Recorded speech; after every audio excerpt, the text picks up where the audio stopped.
How you feeling? You good? All right, hang for as long as you can. It's good to see you. I couldn't hear you. Yeah, I think you were going to hobble out if you leave. I'd advise against skipping out, but I got you. If you exit stage left, I won't feel bad. Okay. I thought what we would do today is maybe define the term bhakti.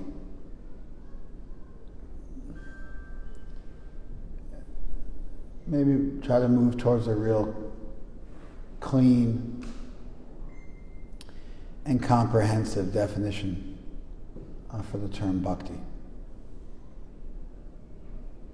I was thinking on my way up here how you might go about doing that. The term bhakti has come into vogue recently, like in the last, I'd say in the last 15 years. The term bhakti has become a loan word into English. Not as well known as karma, but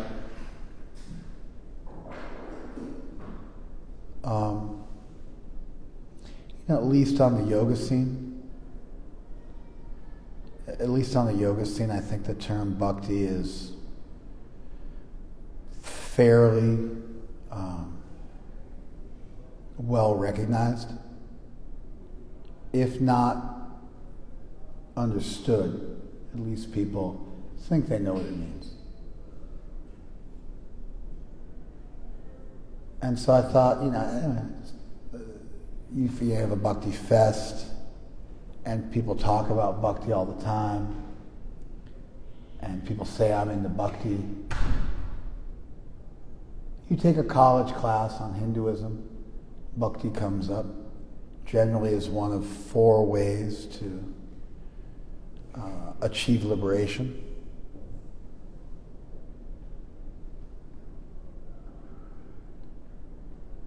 Yeah, the term is pretty standard. You have to move in the yoga circle to know that, but if you do, it's pretty standard nowadays.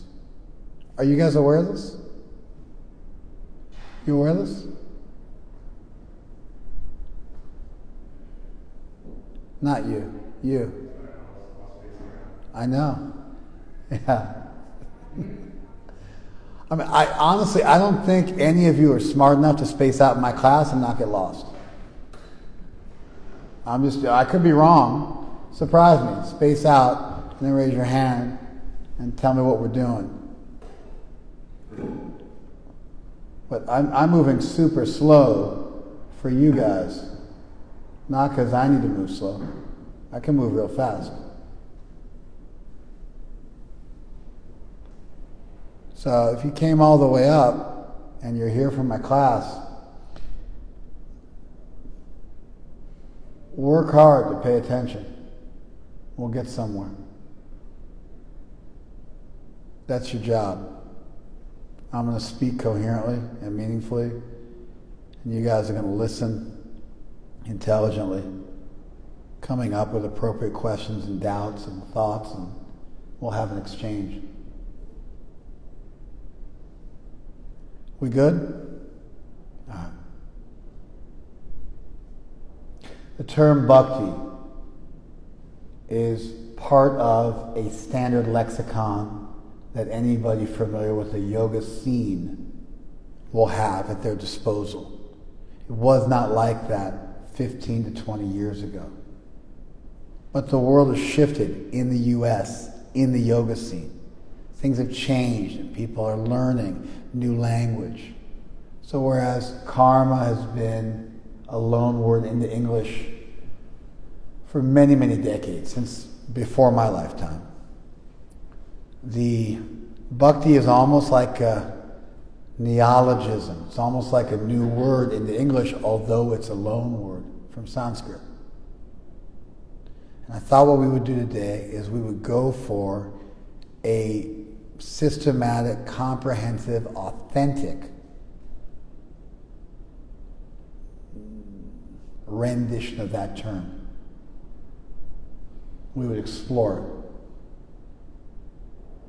Which means that if you guys pay attention for the next 40 minutes, you will understand the term bhakti in a serious way, in a legitimate way. I got your attention yet?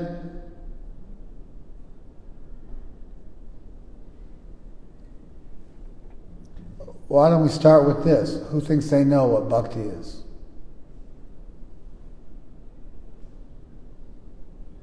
Raise your hand. Let's see what we got. Yeah. Love for God. Okay. Bhakti is love for God. All right. That's a good starting place. Let's go with that. If I don't love God, if I'm interested in God, can I practice bhakti? I don't know why. When I ask a question, I should see shaking of heads one way or the other. We're not playing poker. We're not like getting in a street fight. You guys aren't showing me how tough you are by not responding to me. When I ask a question, I'm looking for an answer. If I don't love God, but I'm interested in God, can I practice bhakti? No. You're saying no. Everybody else saying yes. Any other no's? You're saying no. Got 3 no's. A little enclave of no's there and a sea of yeses. You're the person who made the point it's love of God. So if bhakti is love of God, then I would not be able to practice bhakti if I didn't have love of God. If I was just interested in God or trying it out or inquisitive, I wouldn't be able to do bhakti, would I? Therefore, your answer fails. You follow? What else we got? Yeah. Devotion to God. All right, devotion to God. Okay, that's good. So, devotion is a feeling. I can feel devoted to some. Can you feel devoted to somebody and not ever do anything about it? Can I feel devotion for something without acting on it? No? No? If devotion is an emotional state, like you could say I feel devotion, right? So if you can say I feel devotion, does that mean you have to act? If the statement I feel devotion was if you had to act to feel devotion, then the statement I feel devotion would imply that there was action following it. Does the statement I feel devotion imply action? Interesting question, right? In the back? Is that an interesting question? You don't know? You follow my line of reasoning? Now, devoted comes from voto in Latin, which means where you get the word vow from in English. So to be devoted to somebody, literally, etymologically, it means that you've sworn yourself to them. You've taken a vow to them. However, we don't use the word devotion like that in English. And so you could say, does a sentence, I felt devotion, but I never acted on it. Is that a reasonable sentence in the English language? Who said no? Anybody said no? I think the statement in English, I felt devotion for the cause, but I never acted on it. I think that's a reasonable statement. I don't think there's anything wrong with that sentence. I think that sentence could occur in a piece of literature, and people wouldn't go, that's non sequitur, that's illogical, that's nonsensical. I don't think that statement doesn't just immediately strike me as being unworkable. So we can say, I felt devotion, but I never acted on it. I would be like, yeah, I get it. I know what you're talking about. You had some feeling, but you didn't act on it. You see what I'm saying? You might not like that statement. What's your name? Yeah, you with the neck tat. What's your name? Dharmaraj. So Dharmaraj, you might not like the idea of somebody feeling devotion but never acting on it. You might not like that statement. You might feel that it's cheap or it cheapens what devotion really means. But there's nothing semantically incorrect about that statement. You would say, well, that's not devotion with a capital D, but that's not love with a capital L. But you could say, can you say, I love my McDonald's hamburger? Is there anything wrong with that statement in English? McDonald's recently, maybe 10 years back, the last time I looked, they had a slogan, McDonald's, I'm loving it. Was there anything semantically wrong with that? No. Is that real love? No, of course it's not real love. But is it how we use the word in the English language? Yes, it is.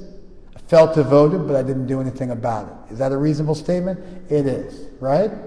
So therefore, someone could practice or have bhakti, but never act on it in any way, shape, or form, right? Yea or nay, Jacob? Yeah. Do you agree with that statement?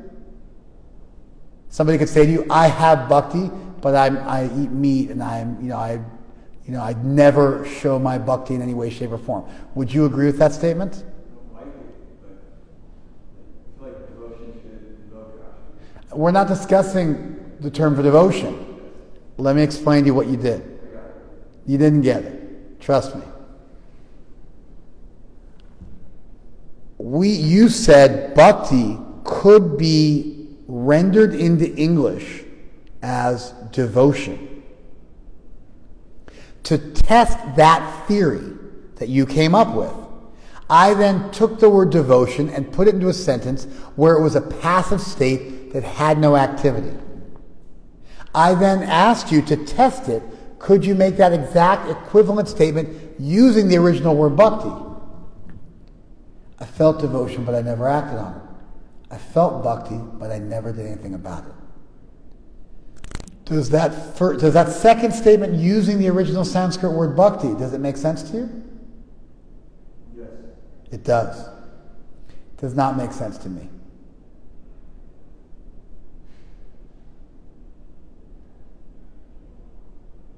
I don't think the word devotion on its own works for bhakti. Bhakti comes from the root bhaj. It means to worship. When people talk about bhakti in India, when you talk about the word bhakti as it's used, let's say, in a text like the Gita, it is not a passive state. It's an active state. It's used as a verb. It's not used merely to describe a mental or emotional state. Your definition as devotion doesn't honor the actual meaning of the word. Let me give you another example of this. The word karma in English means? Action. The word karma in English does not mean action. The word karma in English means reaction. The word karma in Sanskrit means action. In Sanskrit, you don't say you got your karma. You say you got your karma pal, the fruit of your karma. The word karma in Sanskrit means action. If you said to somebody, karma kim, what's your karma? They would tell you what they did for a job. They'd tell you what their career was. We took the word into English and we changed its meaning. You follow? If you take the word bhakti into English and you make it mean merely devotion, you've changed its meaning. You follow? How did I test that? I used the word devotion in a sentence. It worked, but the word bhakti doesn't work in that sense. You might have thought it did, which is why you gave it as an answer, but you're wrong. And your lack of familiarity with Sanskrit literature is, it's understandable, but you're wrong. The word bhakti is not used like that. In the same way that the word karma is not used in Sanskrit literature to mean reaction. It's used to mean action. Do you guys follow this? All right. So you came up with love. Love was too high of a definition. And the way I critiqued it was I said, well, could you practice it? Well, therefore you're not there yet. You don't have love, but could you still practice bhakti? You said yes. Well, then it can't be love because you don't have love, but you can still do bhakti. You said it was merely a passive state of thought, of mind, but then I said, well, could you have bhakti but never act on it? The answer is no. And therefore your definition was too mental, your definition was too high.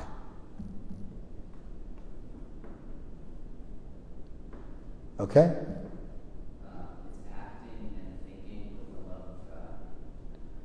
Acting and thinking with love of God. Okay, so if it's with love of God, then you love God, right? And therefore my first critique to him would also work for you.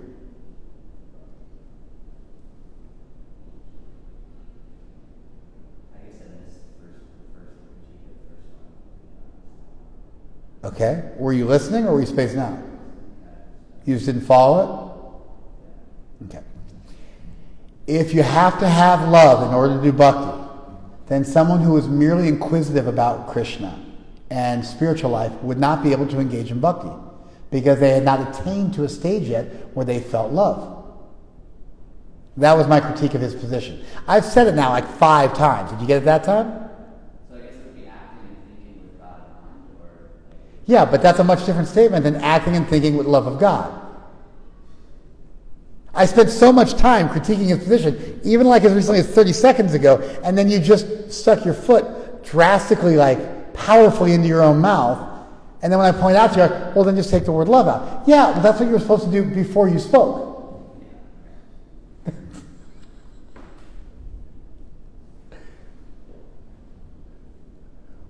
You follow?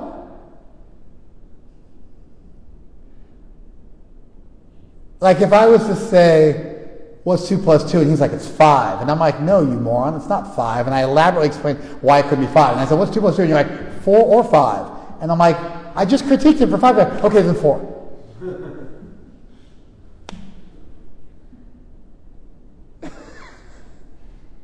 You feel me? Bring your A game, dude. You're a smart guy. Apply that smartness here to this discussion. You can do it. What's a better definition of bhakti? Yeah, by the way, I'm pretty underwhelmed thus far. Devotional service? Okay, that's Prabhupada's definition, devotional service. Did you know that Prabhupada rendered bhakti as devotional service, Jacob? That's how Prabhupada renders bhakti. Do you see how the word devotional service escapes the fault of a mere state of emotion, of devotion, because it includes the word service?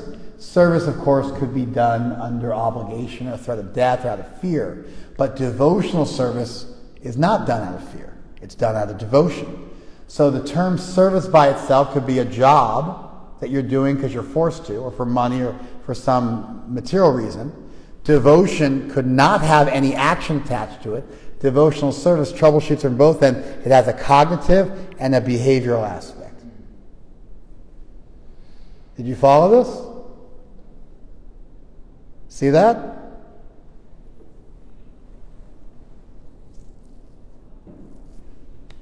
And devotional service is a simpler way of really saying almost exactly what you eventually said the second time around, right? Yeah. Acting and thinking with God in mind. There you go. Now there is a difference. The word God is not there in devotional service. Could you do devotional service to your spouse or your friend or your king or your country?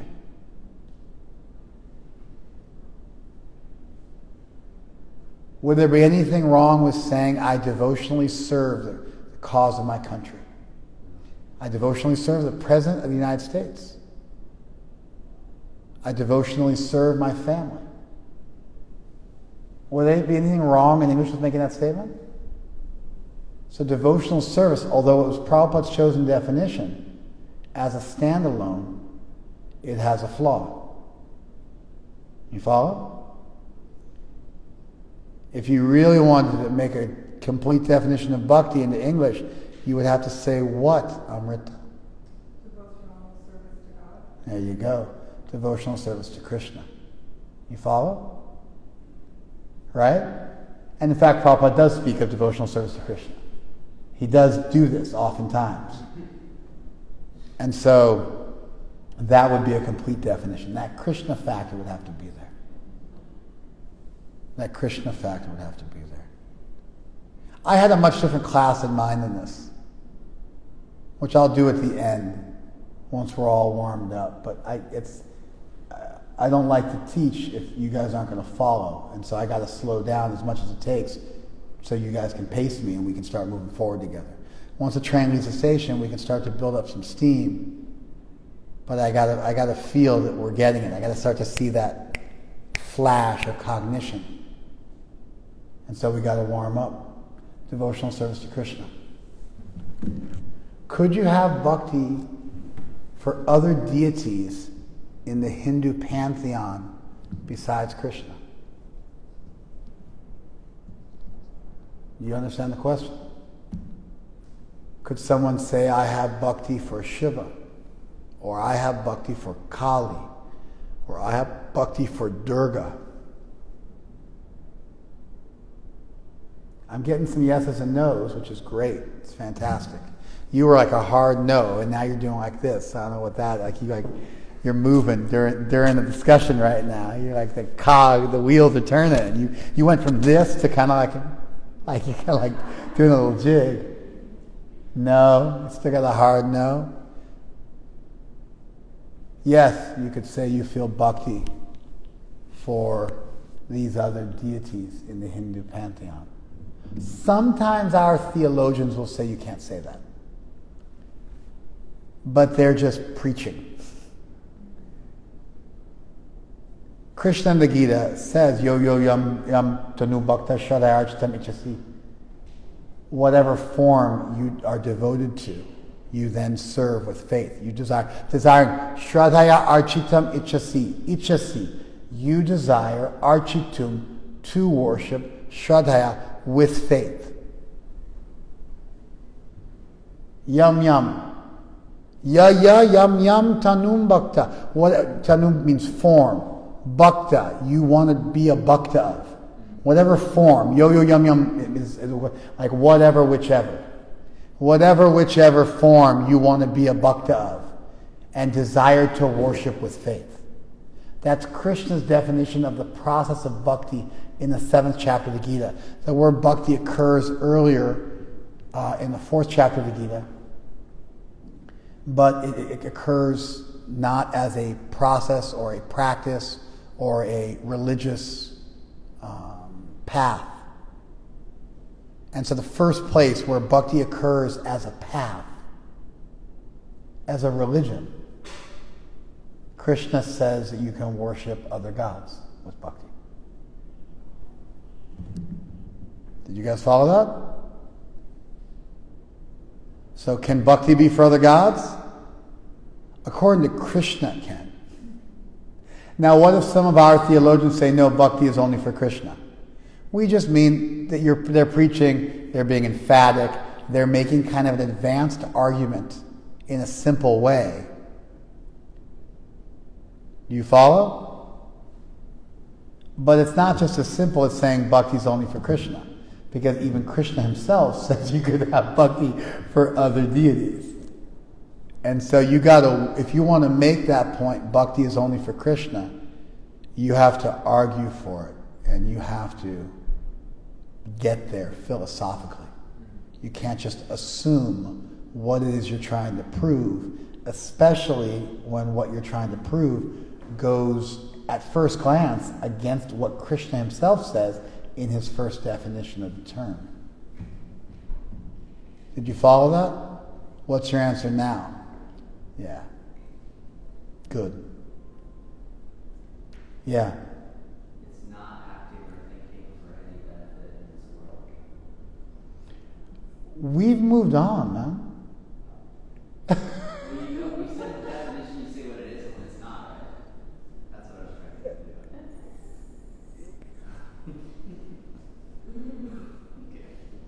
do. You see what I just did?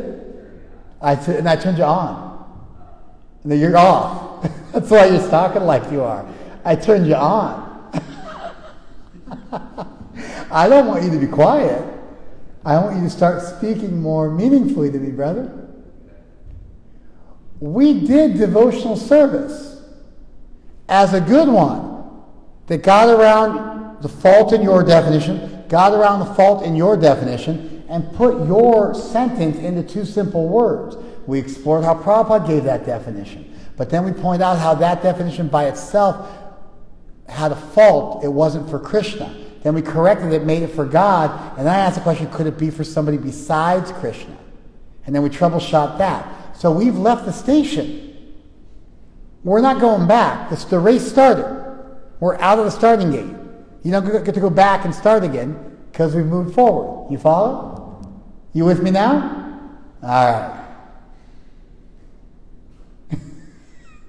I know you're smart, man. If I thought you were stupid, I would be like, yes, you're very good. It's okay. We're going to continue now. Thank you. Hare Krishna. Huh? Okay, good. Because no offense intended. I want you to move with us. All right. You with us? You, man. I'm looking right at you. You with us? Okay. Well, you following Alberto? Okay. All right. We're getting there. Devotional service to some divinity. In secular Sanskrit literature, old secular Sanskrit literature, romantic literature, the word bhakti even gets used for other human beings. But we're going to skip that. Not because we can't deal with that, overcome that, but I want to deal with the other gods thing, and by answering the other gods thing, we'll deal with the other people thing.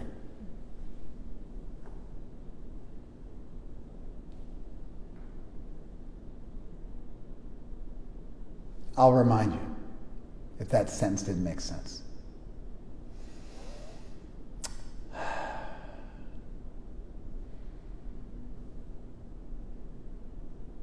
If you look at the Shakta literature, which is a literature that is devoted to the Hindu goddess, either in her form of Durga or her form of Kali, the goddess traditions of ancient India have a body of literature. It's the Shakta literature. Certain Puranas fit into this category. Anyway, there's a whole, yeah. So, in that literature, we are not recommended to do kirtan and to be devoted to the goddess and to go back to heaven and serve the goddess forever. In the religious literature that is devoted to Shiva, which is called Shaiva, in that literature, which also comprises many, many texts, and a number of schools across the length and breadth of India, all the way from Sri Lanka up to Kashmir. Yeah, just from the length and breadth of India. You find the worship of the god. If you actually take a serious course in Hinduism, they'll divide into three categories: the worship of Vishnu, Shiva, and the goddess. It's called the Vaishnava, the Shaiva, and the Shakta traditions. Those are the three traditions that broadly make up what's come to be known as Hinduism, which itself is a misnomer, an attempt to take many traditions and house them under one umbrella, because we do that with Western religions. Because when you look at, I'm going to just digress ever so slightly, when you look at Christianity in all of its various flavors, they all follow the Nicene Creed. And so although there may be different flavors of Christianity, the Orthodox Church, the Catholic Church, and the Protestant churches are the three main branches. There's also like the Coptic Church, and there's a bunch of other like kind of little mini branches along the way. But those are the main ones, each with hundreds of millions, if not billions of followers. the Methodists and Baptists and all that kind of stuff, that's all Protestant. It's coming from Martin Luther's rejection of the Catholic Church. Then there's the Orthodox Church, which is sort of all the people you don't know about because they're from Eastern Europe and you guys never heard of them. It's the church I was raised in. Hundreds of millions of people, right? He knows the Orthodox Church because you're Russian, so you know the Orthodox Church. All the Slavic churches, all the Central Asian churches, they're all Orthodox. They call themselves Catholic. The word Catholic means universal. They're like, we're the universal church. They rejected the Pope as the greatest personality. And they refused to consider him to be above all the other bishops. And they broke in the 11th century with the Catholics. But the first 7 councils of Christendom they subscribed to. Anyway, if you look at the main churches, they all follow the Nicene Creed. So when you say, oh, these are all variations of Christianity, it actually works. They all follow the Bible. They all follow the Nicene Creed. They all have the same basic core teachings. So it's not wrong to be like, yeah, they're all just kind of various flavors. It's all ice cream. It's just different flavors of the same. Hinduism isn't like that. You got thousands of texts, thousands of sects, each one which has certain books which are holy for them, other books which they consider to be heretical, they reject, and the books of this tradition isn't the books of this tradition, and vice versa. They sometimes are diametrically opposed to each other on core massive issues. And it would be like, if you had a restaurant that served like ice cream and then also served burritos. And you tried to say it's all the same. No, it's not all the same. Some savory, some sweet. They're very, very different things. It's not 31 flavors. It's like burritos and I want to just say other forms of Mexican food, but whatever. Burritos and lasagna, and sabji and ice cream and donuts. And so it's all food, but it's not. So the Hinduism was just an attempt to. Originally, it was a geographical term. It meant you lived on one side of a river. But it came to mean for Western Indologists who were all Christian. They wanted an easy term they could use to study the indigenous religions of India, and they came up with Hinduism, ignoring the fact that Hinduism has many different faiths which do not enjoy the same similarities that you find throughout all the Christian faiths, and so it was a horrible mistake on their part. And therefore, in academics now, there's 3 main branches of Hinduism that you'll have to study, each of which has their own set of literature, their own set of practices, their own set of beliefs and lifestyle choices, etc., etc. Did you guys follow this? The major strain of Hinduism is Vaishnavism. It's our strain. 78% of the world's Hindus are Vaishnavas. Anyway, if you were to talk to a Shaiva, a serious Shaiva, not a neo-Shaiva, not a neo-follower of Shiva from this country, but an actual Shaiva representing their tradition in all of its glory that goes back thousands of years, who's mastered their sacred texts and knows their practices inside and out. There would be no talk of going to heaven to serve Shiva forever.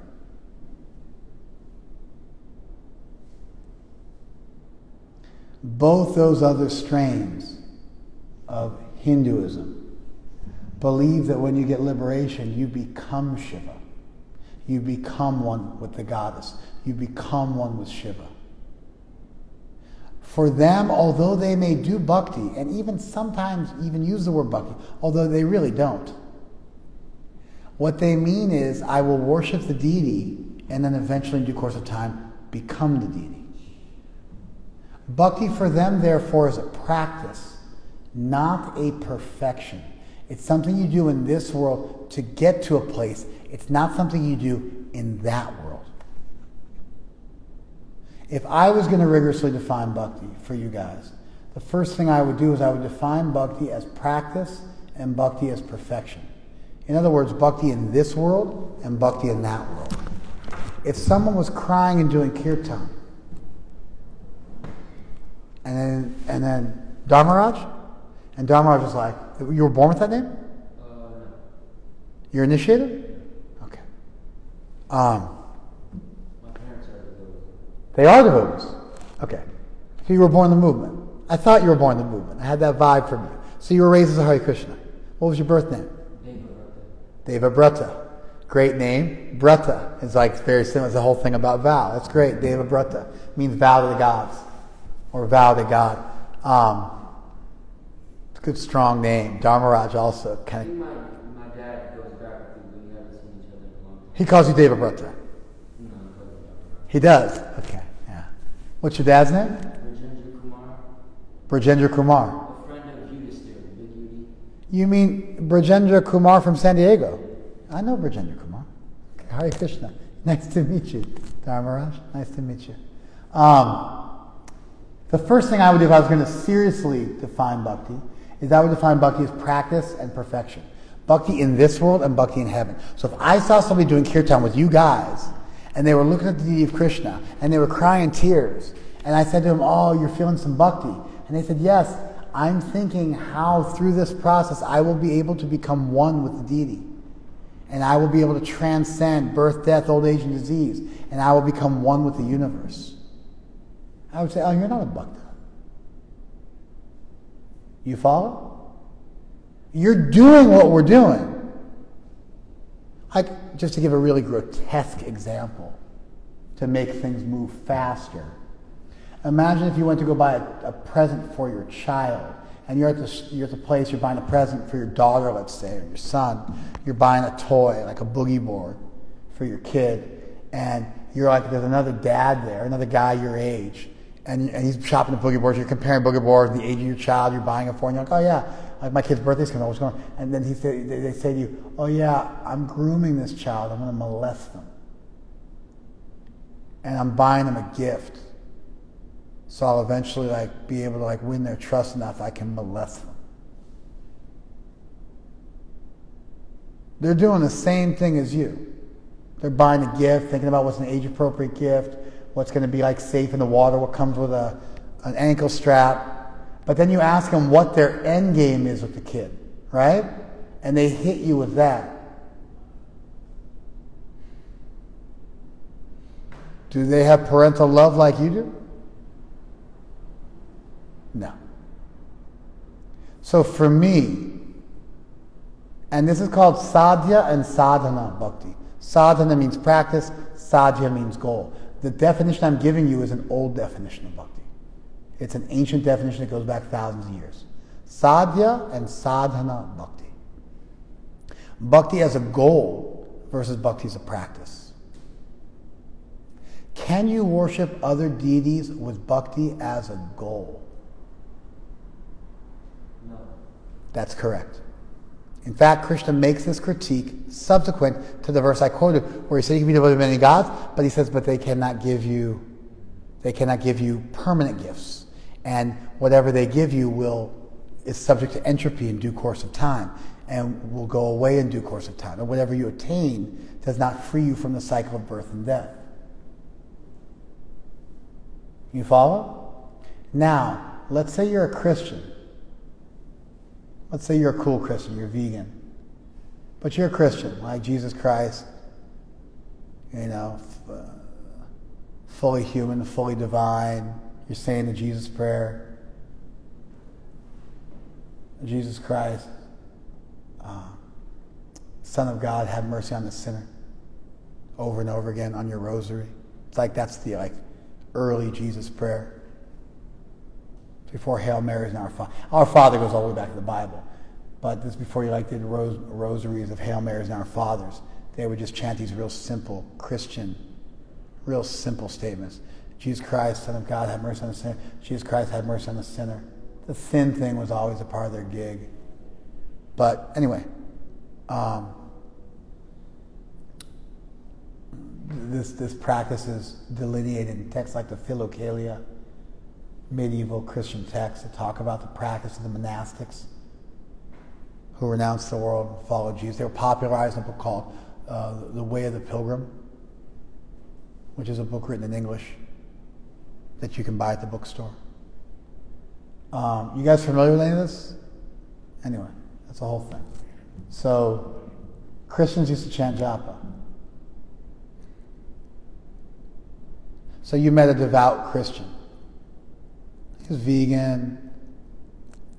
He offered his food to Jesus, whatever. Like, he can just fill in the blanks, like a Christian version of us. Would you think he's a bhakta? Would you say you're a bhakta? You're a devotee, you're doing bhakti? Yes, because his conception is that he's going to go back to heaven and he's going to serve God forever. He's worshiping an omnipotent, omnibenevolent deity. It might be a rose by another name, but it still smells as sweet. So the critique that Krishna makes in the Gita is not like, I'm a better God than this other God. It's not just as arbitrary as like, my God versus your God, and your God's green, but my God's blue, and you worship a girl God, but I worship a guy God. It's not that paltry and cheesy and like sectarian and easy to defeat and see as small-minded sectarianism. The critique Krishna levels in the Gita is about divinities that are still subject to birth and death, will still die in due course of time, cannot actually ultimately help you, versus the one, the original, the singularity, the all-good, all-powerful deity. Now, the thing is this, check this out. There is no God other than Vishnu that is conceived of in ancient Sanskrit literature as being all-good and all-powerful. Do you follow that? There's a book called, there's a game called Dungeons and Dragons. I don't know if people still play it. I played as a little kid. They had a bunch of books you'd have to buy to play the game. It was quite involved. It was like a whole world. Like way more intricate than Grand Theft Auto or COD or something like this. Not as graphically, but I mean, really, there was a cognitive component to the game.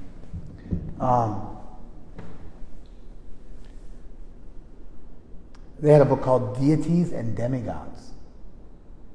And essentially, if you were a character in the game, you could pick a religion. And you could be devoted to a god. And they had like Celtic deities and Norse deities and Babylonian deities and Hindu deities, and they got Native American deities. They ran through and the Egyptian deities. They ran through the various cults of worship that existed from antiquity until the modern time, and you could pick a god to be devoted to.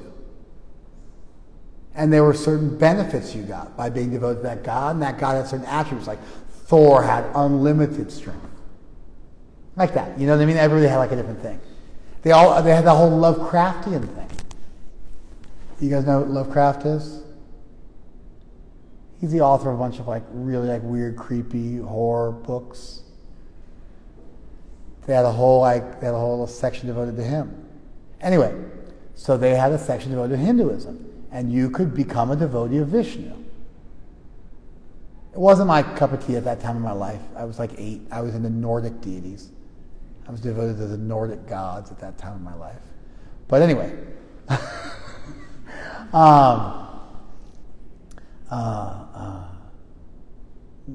it's not a big jump, you know. Indra and Thor are pretty easy, you know. It's like Indra and Zeus are pretty easy. It's not like a really like rough jump to like, you know, the pantheons aren't that different. There's certain archetypes that all the cults of worship, you know, they end up ascribing and being devoted to all, you know, kind of standards. There's a god of death everywhere.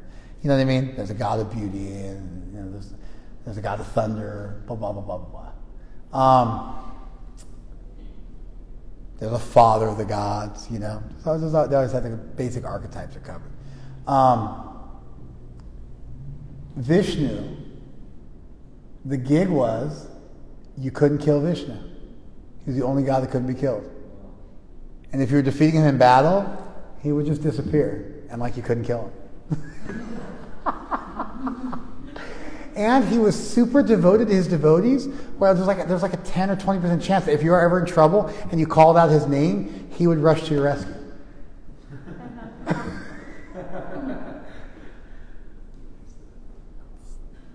I appreciated how even in this kind of just very, very casual pass, thank you, very casual pass through the deities of antiquity in a role-playing game for children and adults at that, that he had read enough to understand, oh, this is like, Vishnu is actually God. He wasn't respectful enough to like not include him in the book, like with the Christian deities. Obviously, he was smart enough not to be called a Satanist by including the Christian deities or the Jewish deities, you know what I mean? So we didn't quite get that treatment, but at least he gave a little homage, a little nod.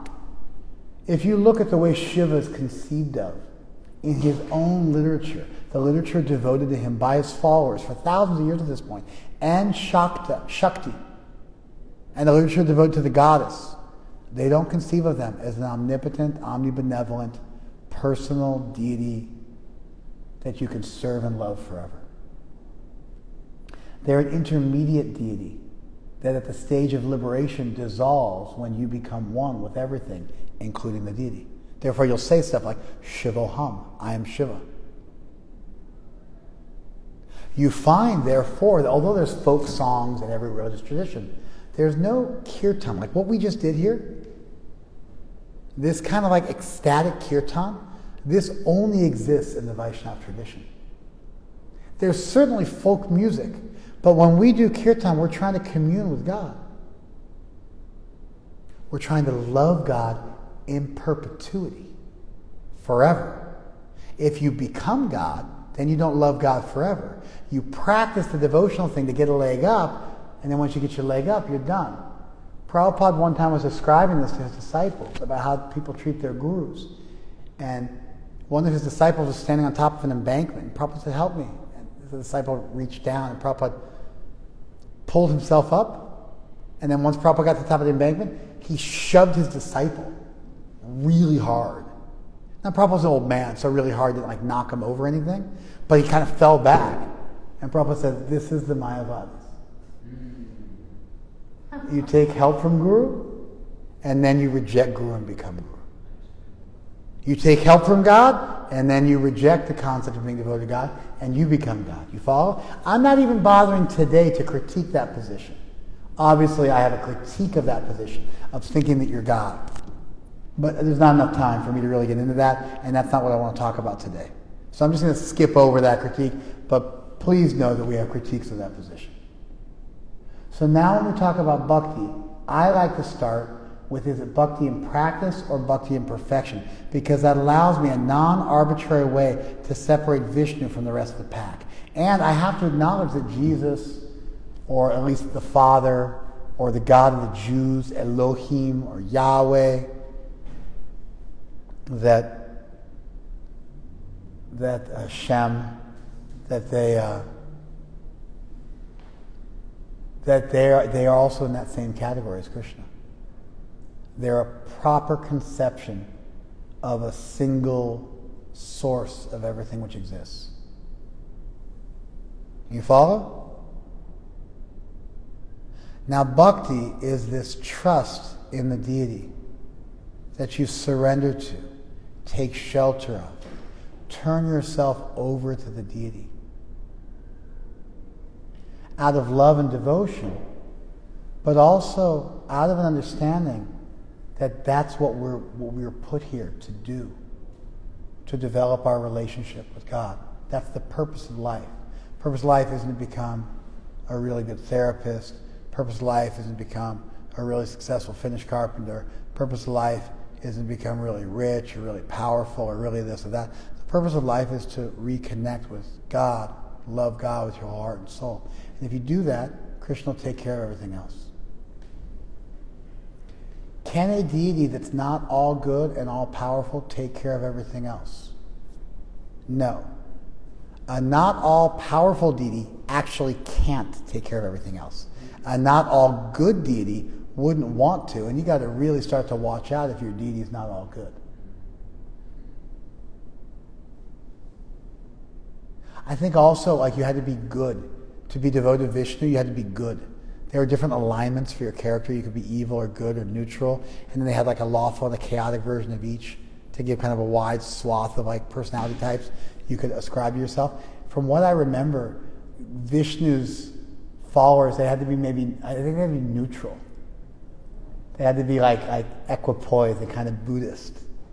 If I remember correctly, they had to be all good or all neutral. I can't remember what it was.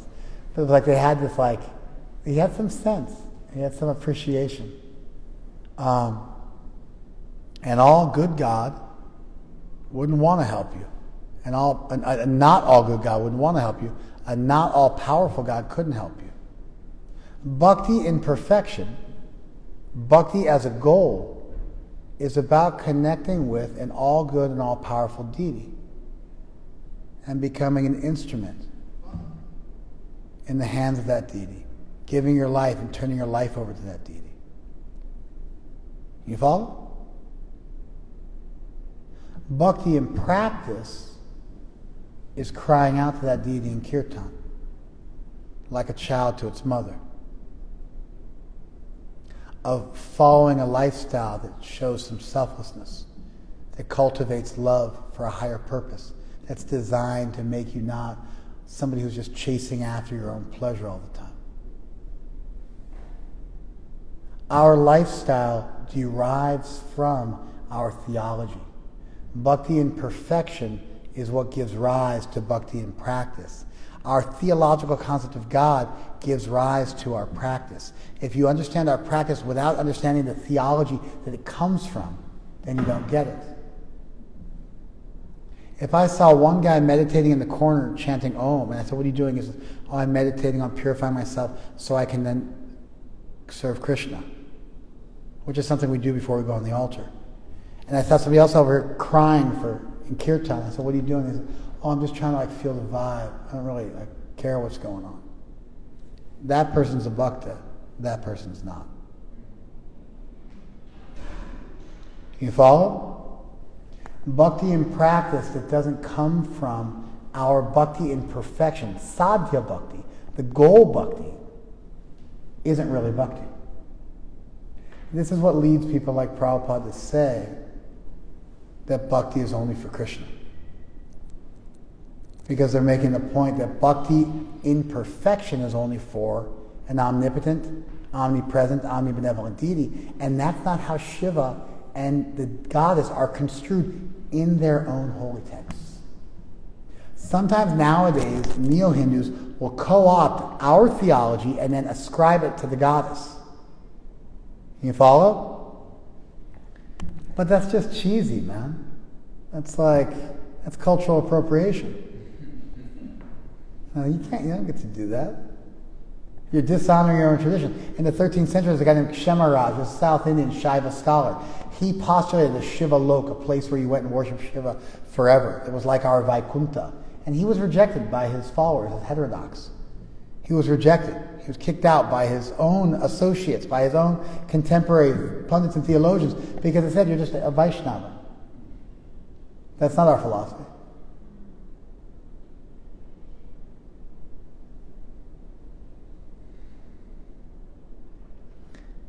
This is why Prabhupada would say that bhakti is only for Vishnu.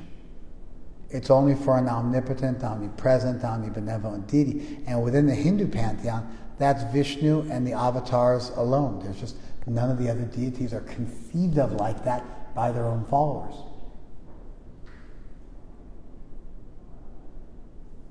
Now, if bhakti involves this surrendering, if you surrender yourself and trust in a human being to protect you and take care of you, it's got the same fault as surrendering to a deity that's not all-powerful.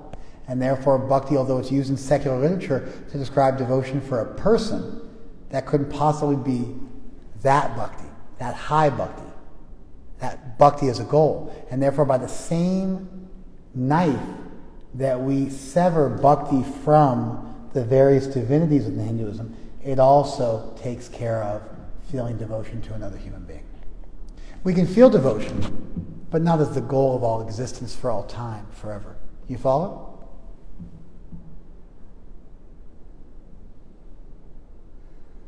Well, that was like a bit of a warm-up. I had a lot more I wanted to do, because our literature for the last several thousand years has been defining and refining our understanding of bhakti. We've got like 6 things of bhakti. You accept what's favorable, you reject what's unfavorable. You feel yourself very meek and humble, and you offer yourself to the deity. You kind of give your whole life to the deity. You know that Krishna will maintain you, and Krishna will protect you. Those are the 6 symptoms of bhakti, as delineated 1,000 years ago in South India. Then you've got our scriptural definitions of bhakti.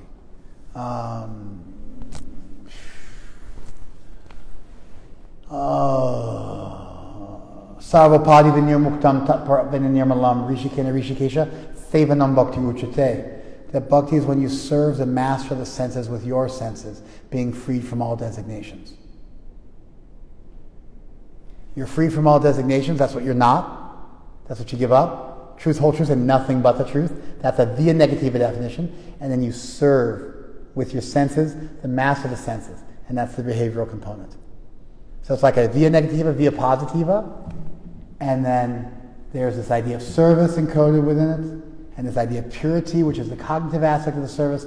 That's in our sacred text. That's in our sacred literature, our canon. Then you've got more modern definitions of bhakti.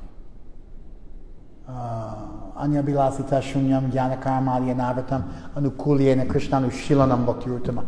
That bhakti is when you give up all of the desires and you free yourself from karma and jnana. You don't want to work your way back to God by a stairway to heaven, and you don't want to know your way back to God by being you're not overly physical and overly mental. You're not overly behavioral and overly cognitive. Overly cognitive, you don't do anything. Overly behavioral, you might have the wrong motivations. You free yourself from those things in a sense that they overpower you and overcome your devotion. And those things become servants of your devotion. Krishnanu Shilanam Bhakti, and you constantly cultivate and love and service for Krishna. That's a definition, a recent definition. We have all these different definitions of bhakti. They define it via positiva, via negativa, with its cognitive and its behavioral components. They tell you what it is, and they tell you what it's not. They tell you about it in practice and in perfection. They define the object of devotion and the method of worship. First you define the object of devotion, what you're devoted to, and then they define how you relate to that. And bhakti is pretty simple. Bhakti is a natural conception of spirituality. We naturally are endowed with the ability to connect with God. Naturally. It's encoded in our spiritual self. It's our spiritual DNA. All you have to do to connect with divinity is simply open your mouth and your heart and cry out. Ultimately, you don't even need to open your mouth. You can just cry out in your heart, but as long as you got a mouth, you cry out with your mouth, and it really helps you to focus your heart and your mind. That's why bhaktas do intense kirtan. We cry out, and we don't even pray. It's not like Jesus Christ, Son of God, have mercy on the sinner. Our Father which art in heaven, hallowed be thy name, thy kingdom come, thy will be done on earth as it is in heaven. Give us today our daily bread. We're not asking for anything. We just say Krishna's name. We don't even ask for anything. In the 12th century, there's a Saint Gregory. He lived on a mountain called Mount Athos off the coast of Greece, which is a sovereign nation off the coast of Greece. And he said, we chant the name of God because we're told to pray ceaselessly, but we run out of things to say, so we just recite the name of God over and over again. That's why we do kirtan, which is what we're going to do now. Thank you very much on Instagram. You guys can hang with us for just a second on Facebook if you want to.